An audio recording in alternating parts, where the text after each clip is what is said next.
Bonjour et bienvenue dans ce nouveau tuto pour Final Cut Pro 10. On va voir très simplement comment changer un ciel dans un plan. Par exemple, vous voyez ici, j'ai sur ce plan, c'est un timelapse en fait d'une grande roue. Et le ciel, il est très beau, hein, il est très bleu, ce qui me donne une belle couleur. C'est un jour bien ensoleillé, mais j'aimerais mieux avoir un ciel avec des nuages, et notamment un ciel de timelapse de nuages.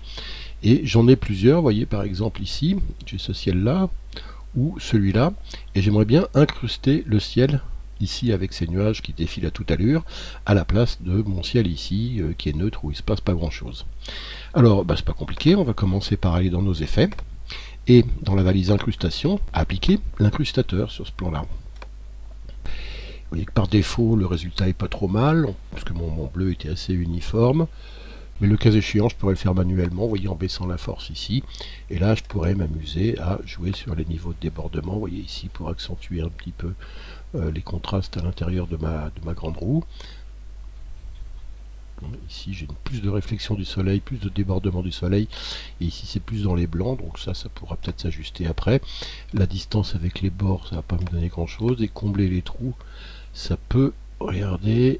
Hop, si je me mets juste à la limite, et puis je vais aller chercher des échantillons de mon ciel, comme ça ici, un autre ici, hop, pour m'assurer que l'incrustation soit la plus belle possible. Et là je reviens sur combler les trous, et je dois pouvoir faire apparaître des petits détails, hop, ou les faire disparaître, voilà, comme ça. Je vois que je suis un peu mieux dans les détails de la grande roue. Et voilà, donc j'estime que mon incrustation est pas mal. Et maintenant, je vais aller poser mon deuxième ciel derrière. Il se trouve qu'ici, je suis dans un projet qui est en 1080p.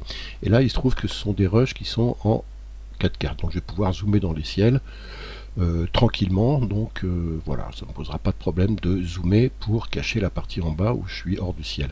Donc je fais un X ici en bas sur le plan d'en bas, et puis là je vais faire Q pour connecter dessous.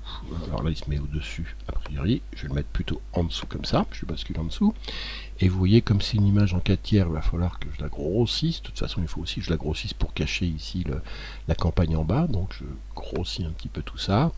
Et puis je vais ici aussi descendre tout ça pour ne plus avoir les arbres. Voilà, je suis entièrement dans mon ciel, et globalement vous voyez que j'ai une incrustation. Alors le ciel en dessous, je peux aussi le corriger un petit peu, hein, notamment lui remettre un petit peu comme ça de saturation, et puis rajouter des courbes de couleur également pour, hop, regardez, forcer un peu les contrastes comme ça. Voilà, je trouve que c'est mieux comme ça. Et puis je reviens sur ma roue ici, je vais maintenant voir ce que je peux faire sur le... Je reviens ici sur ma roue et je vais voir ce que je peux faire sur l'incrustation pour l'améliorer un petit peu. Regardez notamment mes niveaux de débordement. Est-ce que je préfère ça ou ça, jaune, hein? Bon voilà, c'est maintenant je m'amuse comme ça. Et puis je pense que je suis pas mal, je vais faire un rendu de tout ça. Et voilà donc le résultat, c'est très rapide. Voilà, vous voyez, j'ai incrusté un ciel en timelapse sur mon timelapse de grande roue. Voilà, merci, à vous de jouer.